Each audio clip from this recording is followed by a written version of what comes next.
Very good evening, everyone. Welcome back to this channel. We are live,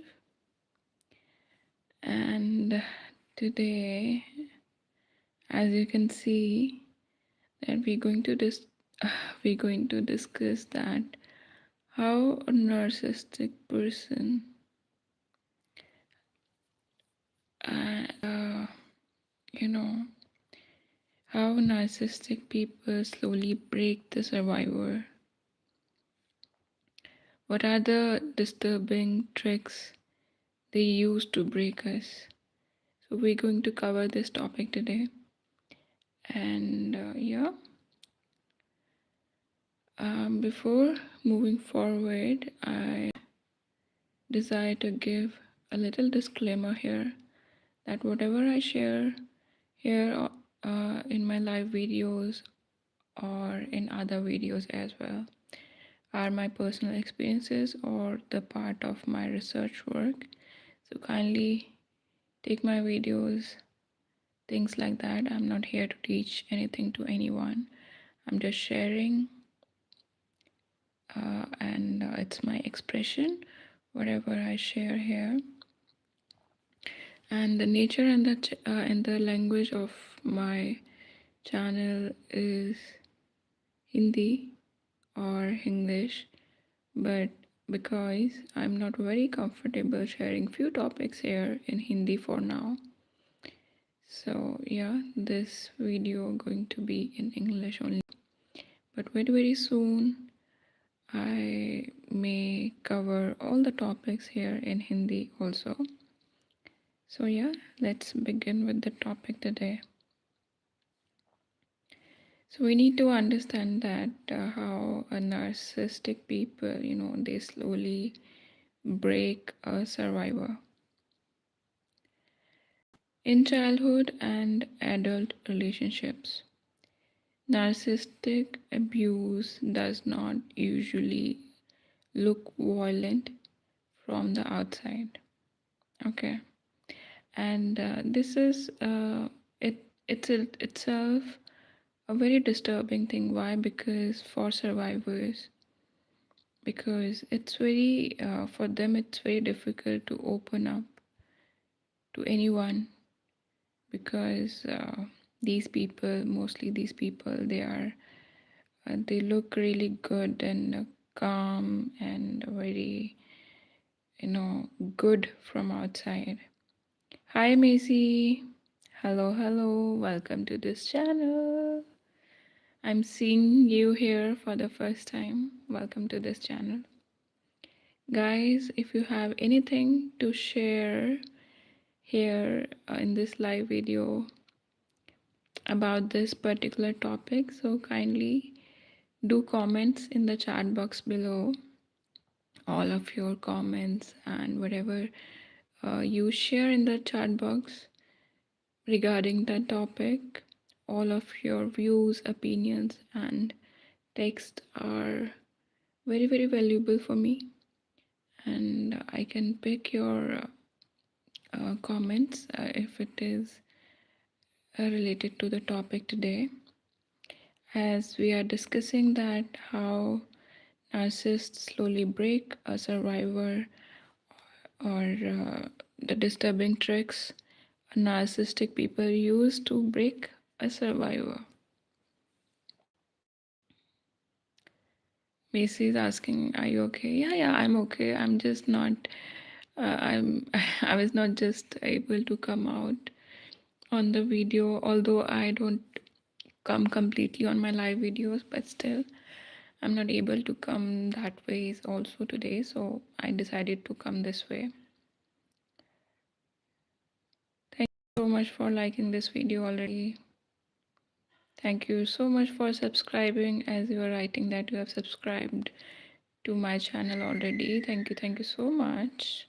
I'm so grateful to each one of you, whoever like my videos and connect with me here on the live videos, and whoever subscribe to my channel. I'm so grateful to each one of you. So, as we were discussing that, guys, please let me know if I'm audible. Let me know if I'm audible. Kindly write in the chat box if I'm audible or not. Thank you so much, Bishwanath, for your kind comment. So, yeah, as you know, narcissistic abuse does not usually look violent from the outside. It looks like control, confusion, and emotional pressure. Over the time, it changes how we think, feel, and see ourselves. We may, survive physically, but emotionally, we feel really, really lost, okay? Some of the most disturbing tricks narcissists use to break us, survivors, are, you know, something like, they train us to ignore our own feelings. Guys, please let me know in the chat box that if I'm audible,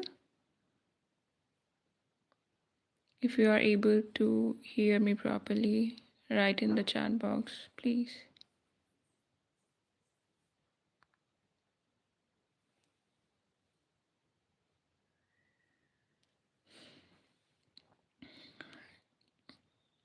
So they train us to ignore our own feelings.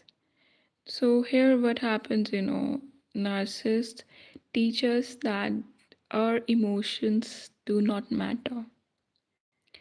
When parents or caregivers are narcissists, no, in that case, as children, when we cry or feel hurt, they dismiss us. They give us silent treatment for weeks, months, and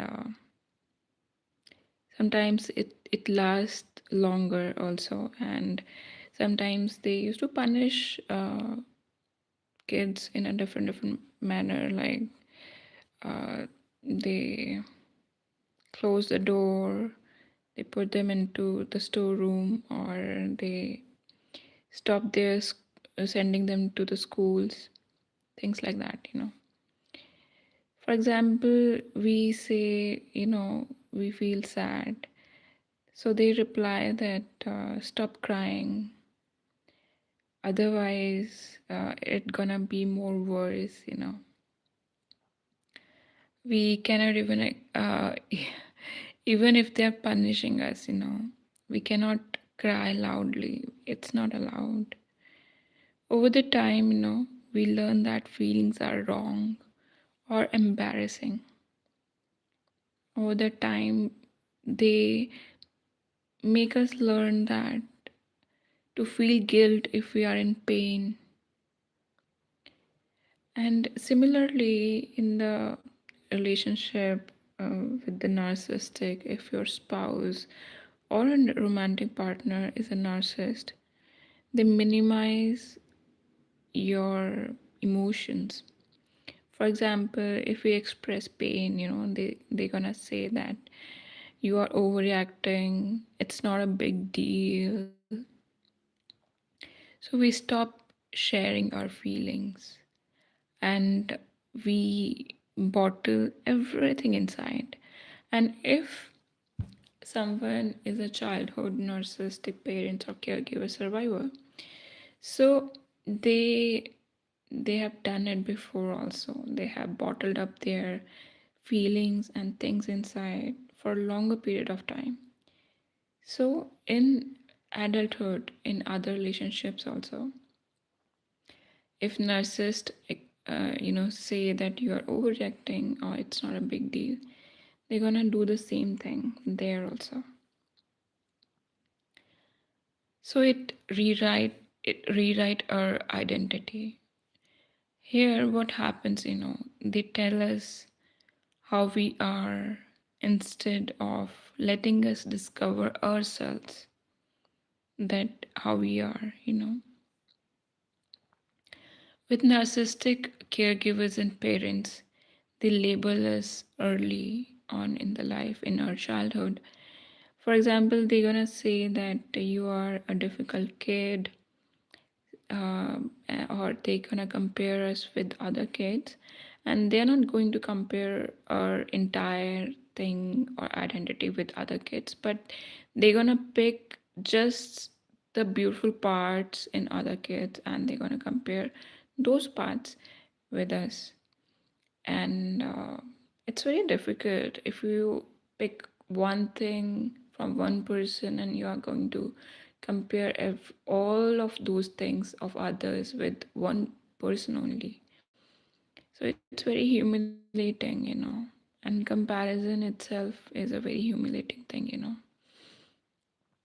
So they're gonna say that you are difficult, you are weak, or you are selfish, you know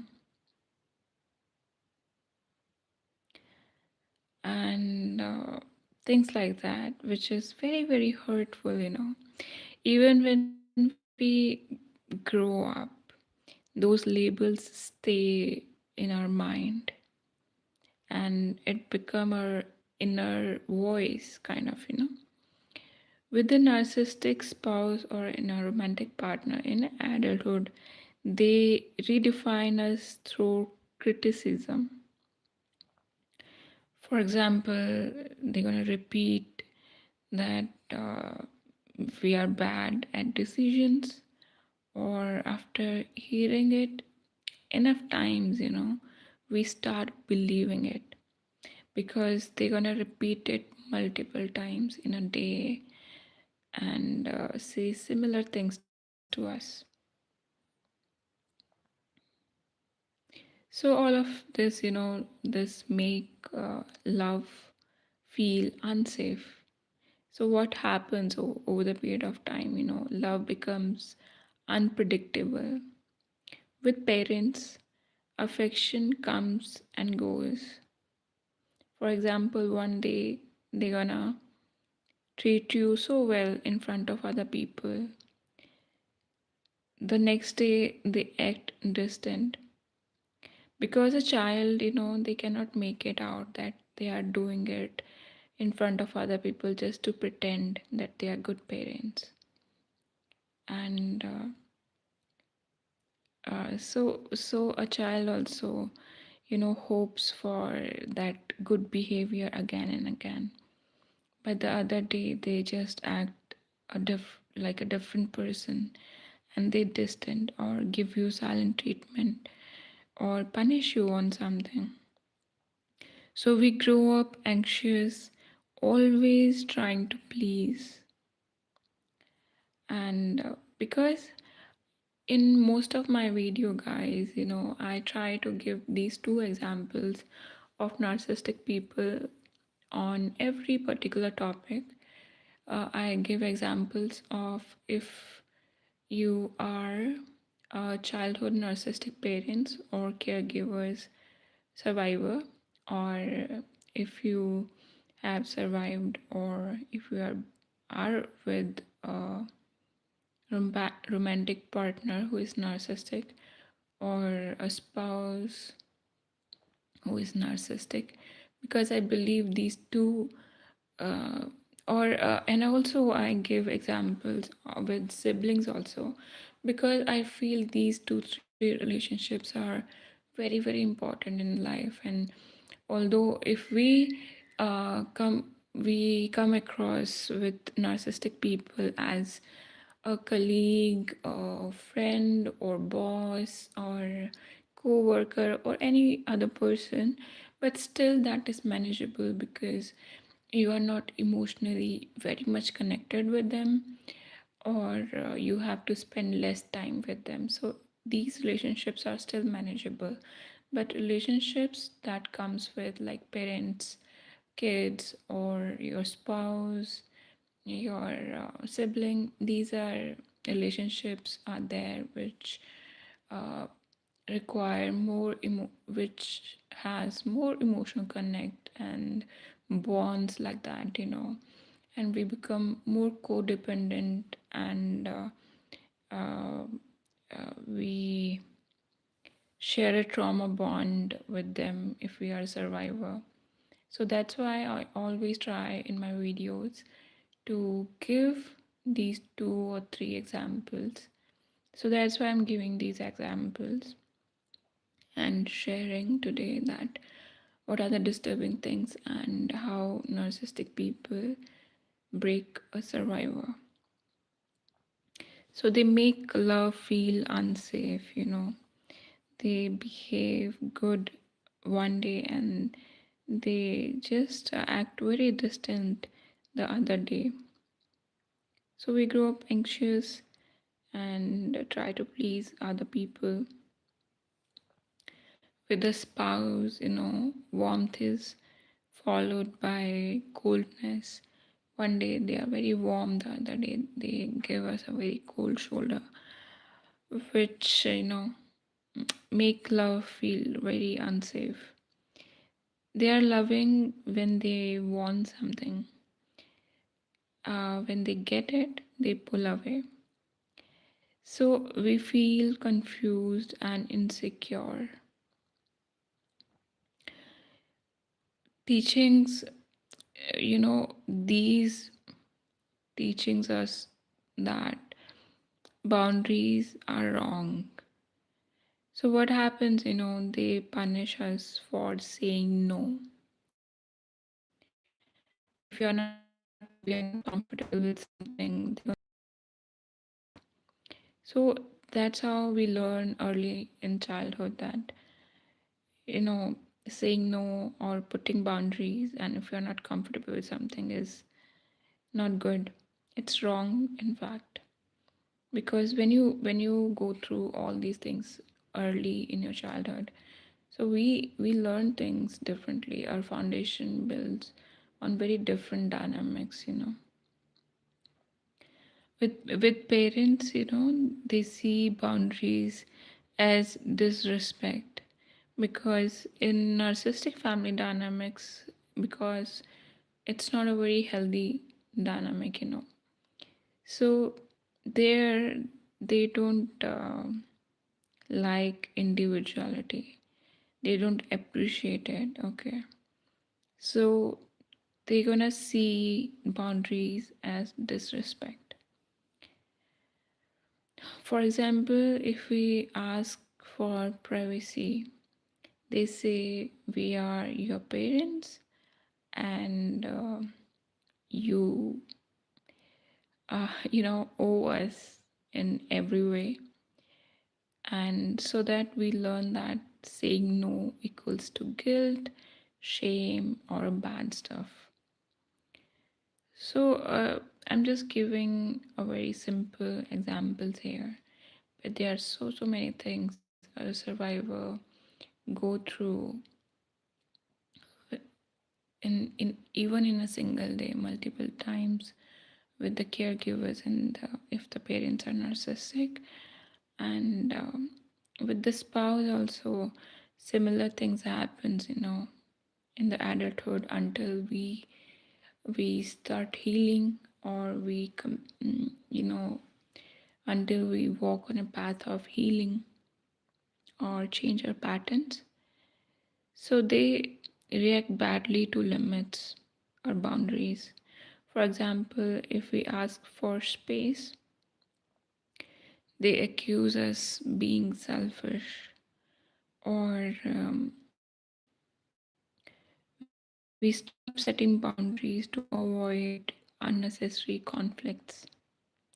I still remember one scenario that I used to watch videos on YouTube. There was one mother and her very young daughter, maybe she's around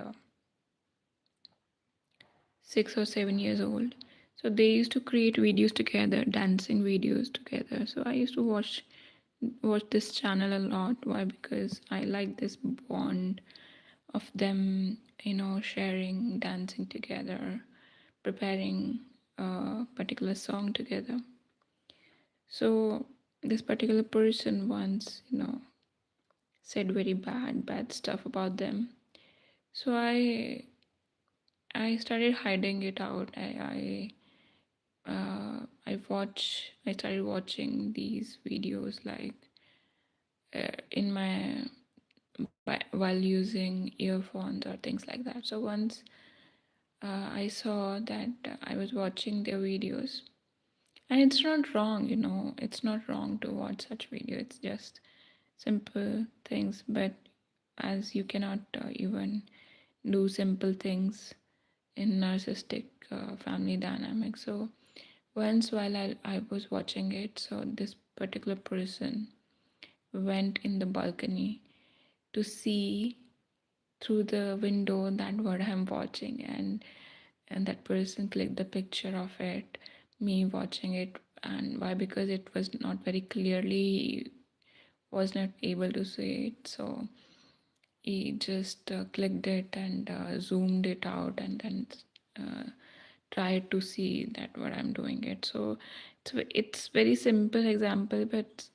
I feel you can sense that how humiliating it is, that you had to do things like this in your own space, so called in your own home. So if you ask for the space, they accuse us for being selfish, or just to avoid conflicts, start uh, we start not to keep any boundaries, or we start uh, not to do, we stop doing those stuff which we love to do, like I gave you example that watching this video, and I did with them, with these people. I stopped doing so many things. I stopped doing my artwork and other things as well, because they were not liking it, or they used to make conflicts or chaos out of it. So let's move forward. So what else narcissist people do? Disturbing things and tricks to break us. So they're gonna create constant fear of disapproval. So here, we live in fear of upsetting them. It's a constant fear which stresses at times, that at home, if you are with the narcissistic parents or caregivers, the home feels very, very tense. I still remember whenever I used to come back from the school. So I always used to be very stressed out, that I always used to pray that please, my mother's mood should uh, should be all good, and uh, I'll do anything to please her, just make her in a good mood so that nothing happens today. So I used to live one day at a time, and used to pray like that, and because I used to feel so tense, and because we learn to watch their mood closely before speaking, we grow up walking on eggshells. And do you know what kind of a situation it is when you have to see and look for the other person's mood or behavior in your own home, when you have that expression of speaking up openly. And yeah, it's just like you are parenting your own parents. And with the in adulthood, with the spouse or with a romantic partner also, their reactions are very unpredictable.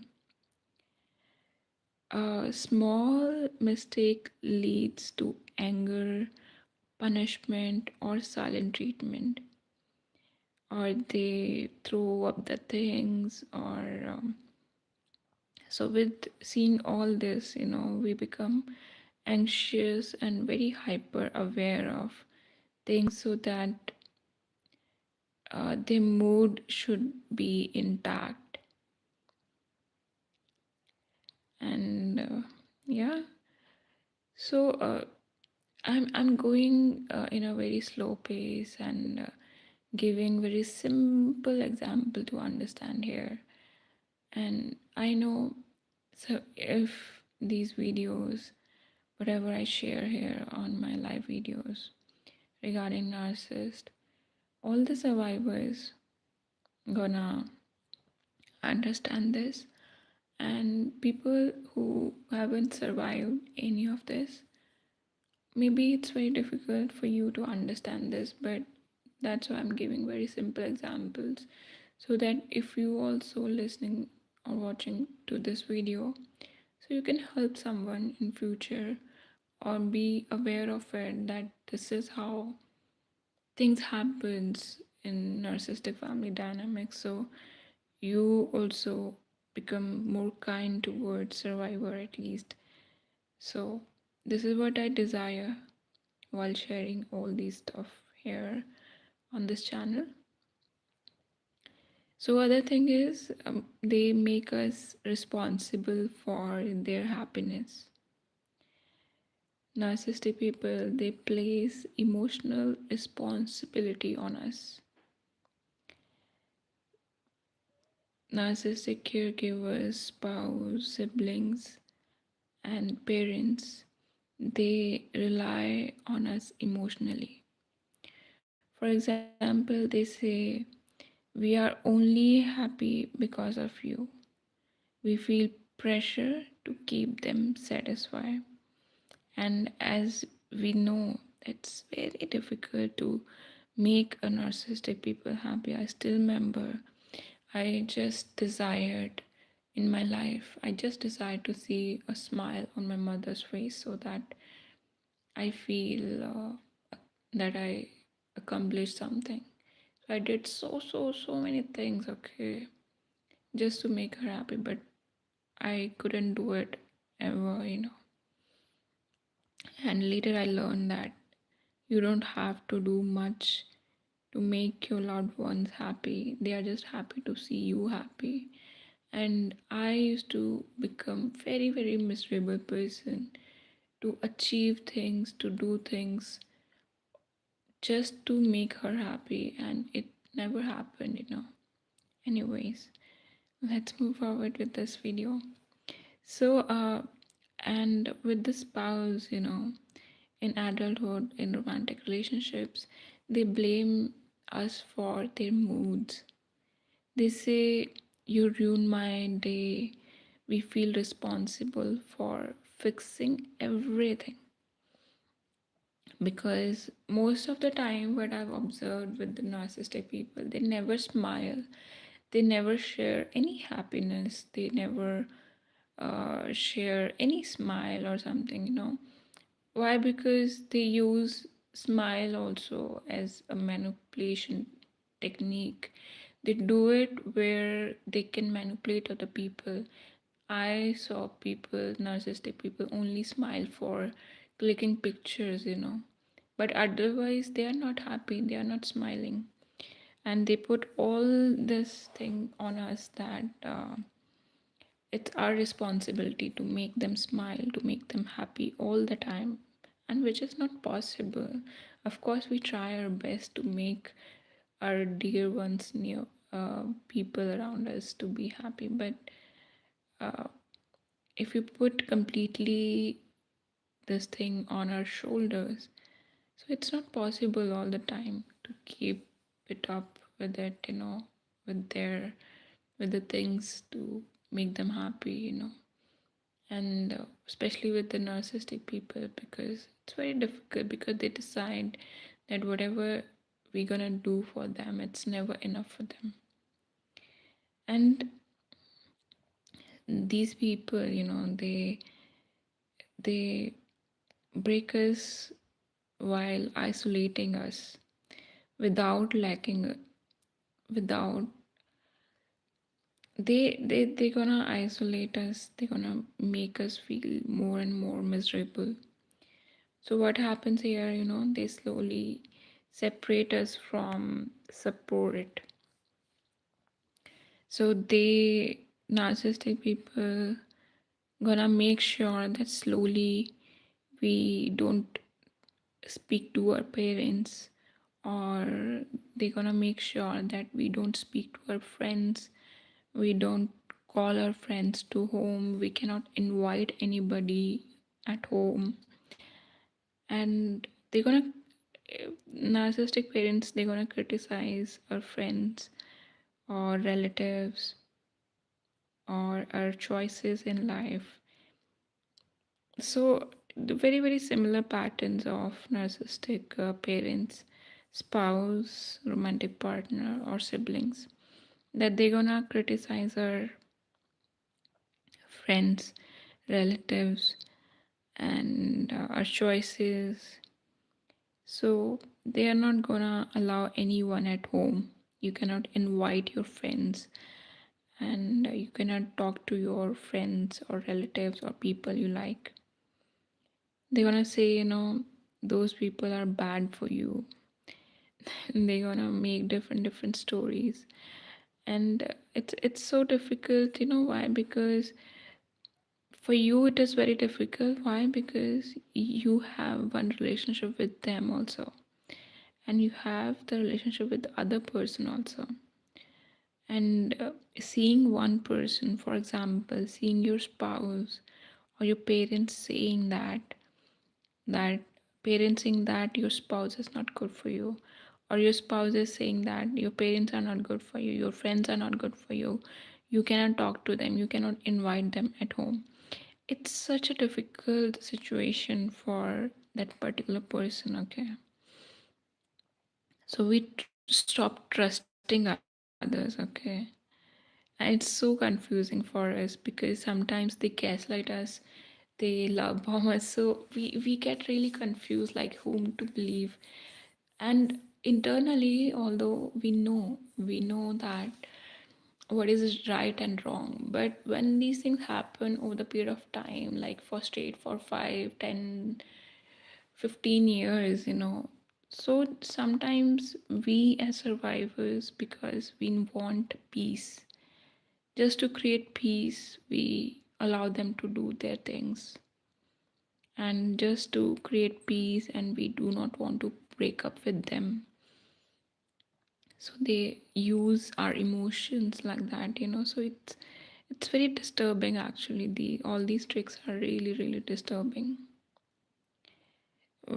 With the spouse, sometimes they create conflict with our support system, and they say your family doesn't respect us, and we feel forced to choose sides. So yeah, it is very difficult. They're gonna confuse us, and they're gonna control us. So what happens here, nothing feels clear or stable. One day they are very loving, they love bomb us, and the other day they are just a different person. They're gonna withdraw everything from us. So like with parents, rules constantly change. Okay, they never gonna walk their talk. All the things are just for us, but they not never gonna follow all those stuff. What was okay yesterday, it just wrong today. Okay, so we never feel secure with the narcissistic spouse or romantic partner. They mix kindness with cruelty. For example, after hurting us, they suddenly act loving, and we feel emotionally dizzy. Okay, because we don't know all these things, we just know. And I'm also sharing these things here today after so many years of seeing these things with me closely. So I know now that how these people function. So out of all those my observation things, experiences only, I share things here. And I try to keep things, my language, very, very simple, soft to understand. Why? Because I know this part that it's already very heavy for survivors. It's very, very heavy for survivors to understand these things and to listen to these things are heavier. So I try to keep it very simple and soft. So as we were discussing that they mix kindness with cruelty. So it's very emotionally dizzy for us. They used to punish independence. They feel threatened when we grow. A narcissistic person always gonna, say that you're not growing in life. And also because they are very hypocrite people, okay? They're highly hypocrites. So also they're gonna say that we are not growing in life, and when we grow in life, so they're gonna feel threatened by our growth. With narcissistic parents, they're gonna sabotage confidence. When we succeed, they downplay it. Every now and then they're gonna downplay it. Even though if everybody around is praising us, they're gonna downplay it. And this downplay is not that kind of a downplay which sometimes, in healthy dynamic also people used to do it, but they keep a balance of it. They sometimes downplay it, but sometimes they're gonna praise it in a real sense. But in narcissistic family dynamics, they always gonna downplay it. They're gonna feel guilty what we are doing, and with the spouse also, narcissistic spouse or romantic partner also, they discourage our growth. They're gonna say so many things to us that make us feel bad about our own growth, okay? So when we see that we don't have people to celebrate our own happiness, we self-sabotage our own this beautiful growth and things. And when we see that our close ones, because as I this as I was as I sometimes, what happened, I go so deeply in the thought process of the things that for me also it become very blur to come out of it. Give me a moment, huh?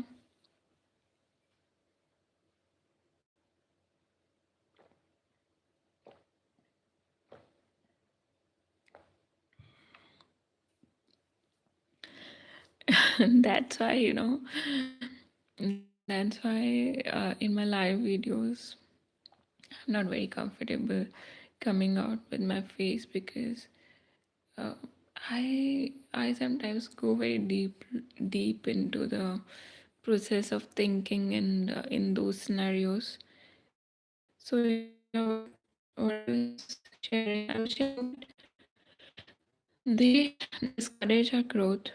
They don't feel very happy with it, and when we feel that we don't have people around us, especially our close people around us, with whom we can share our growth and happiness, so we self-sabotage us, and uh, we become a very numb kind of person in those beautiful moments where we should have celebrated, And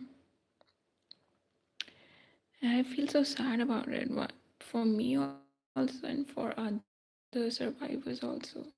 It's so miserable, because I know that survivors, they are very hardworking. They are very beautiful, beautiful people. They work really, really hard on their craft in whatever field they are. And when they get this kind of treatment with their close ones, their parents, siblings, or with their spouse, it's really heartbreaking. So they're gonna mock our goals, our dreams, or so with this, slowly we give up on ourselves, and all these things, make us doubt our worth. So what happens, all these things make us, our self-esteem erodes, and with these kind of caregivers, parents, siblings, or spouse, they constantly criticize us, and criticism outweighed, this praise. They focus on mistakes, not efforts. They feel, so with this we feel never good enough. If the spouse or the romantic partner, they say, they use subtle insults every now and then. They're gonna compare, they're gonna use subtle insults, they joke about our flaws. So sometimes we smile, but outside we feel broken inside with all these uh, treatment. So now the point is that how as survivors we should uh, you know so let's keep this video this only, that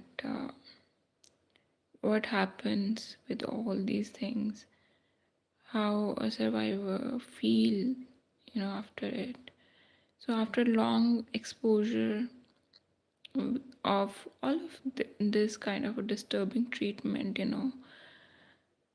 and as I described so many times, that I share only one example here, and a very very simple example in my videos, but these people, they do it multiple time in a day.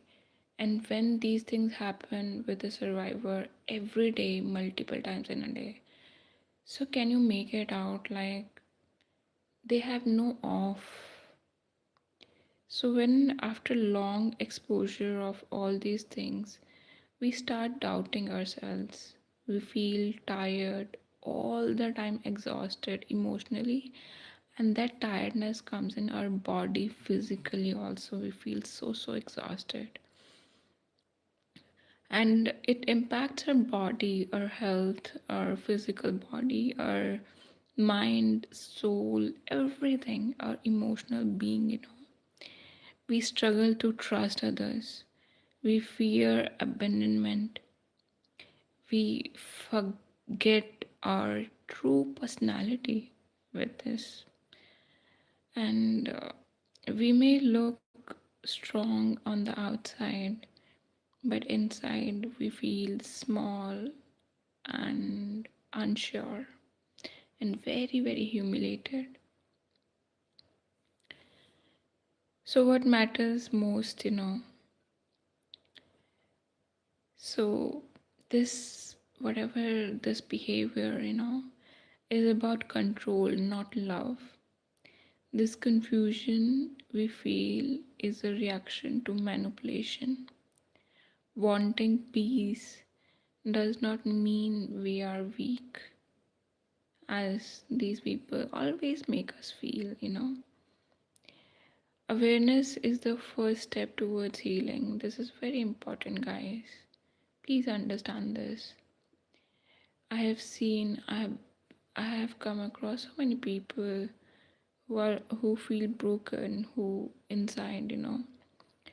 So awareness is very very important to start healing.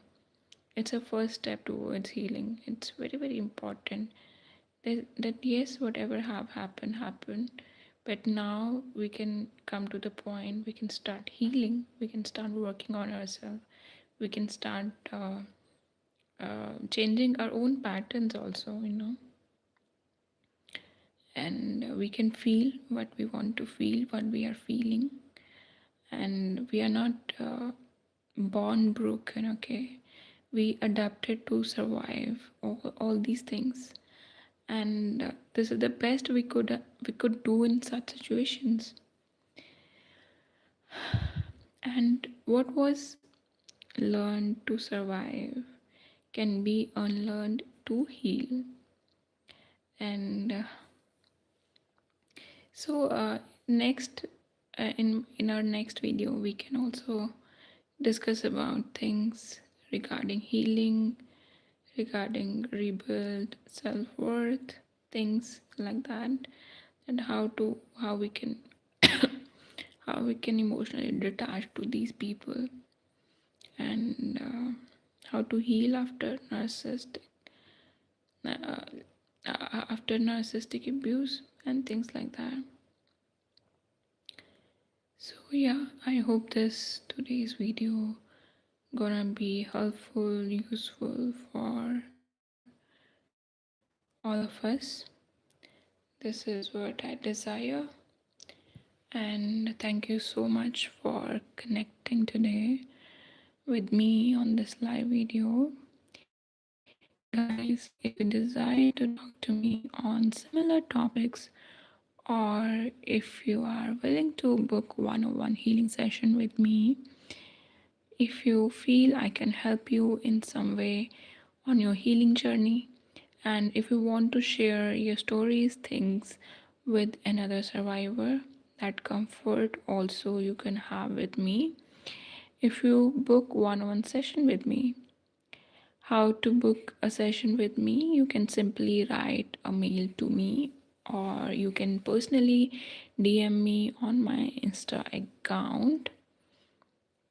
My Instagram is also with the name AbhayaTra. By my email ID or name, I'll provide you in the description box below as well.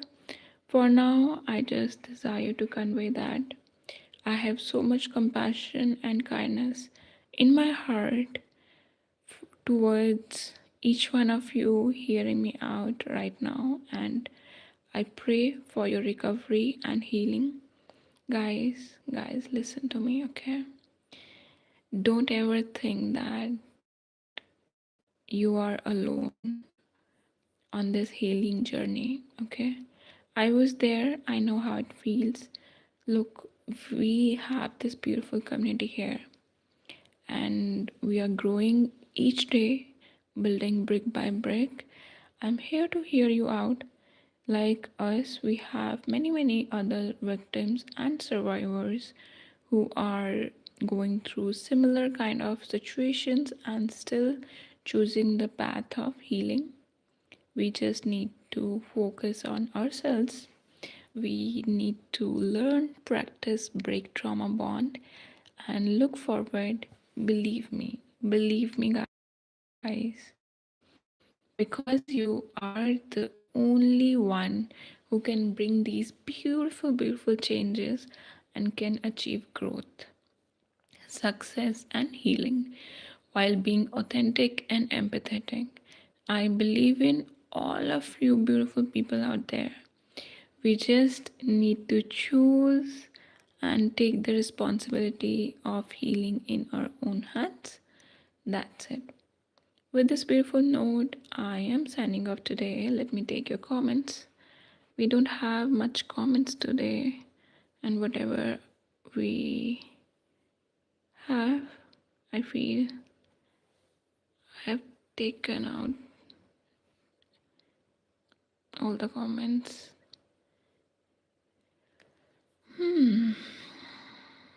It's broken heart is writing that it's difficult to cope because even after years of emotional abuse, you have to work, you have to act normal, happen unless you can take a break for an year or two. Yeah, so whatever you have written here, it's so true.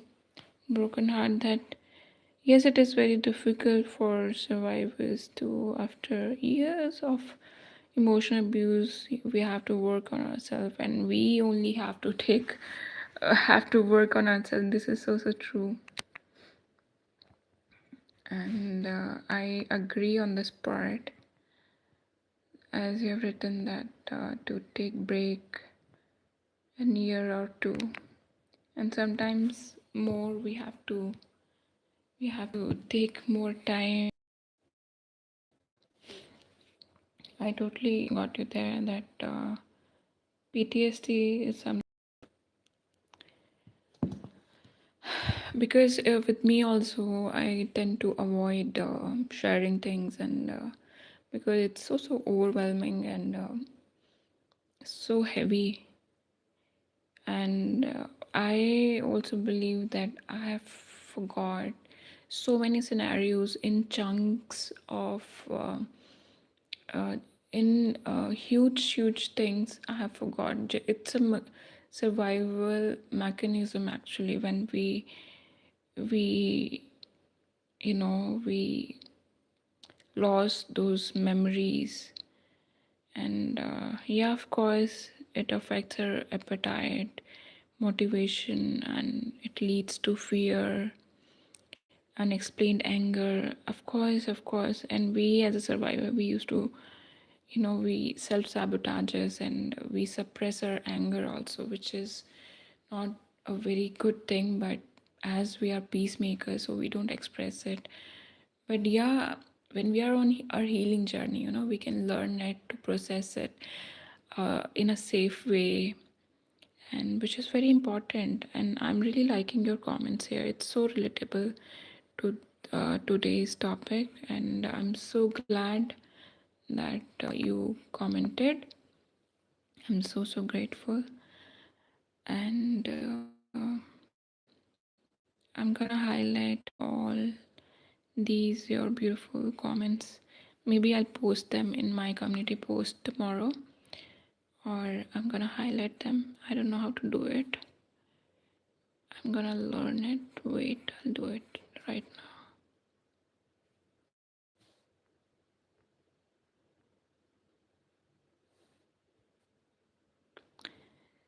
So, yeah. So, guys, I'll see you tomorrow very soon with another topic. And if you have any topics in your mind that I should come up with those topics, so you can comment in the chat box. Otherwise, also when I'm not live here, otherwise also you can comment any topic on my other videos. So I'll check them out, and I'll try to come up with those topics as well. And guys, keep on learning, stay blessed.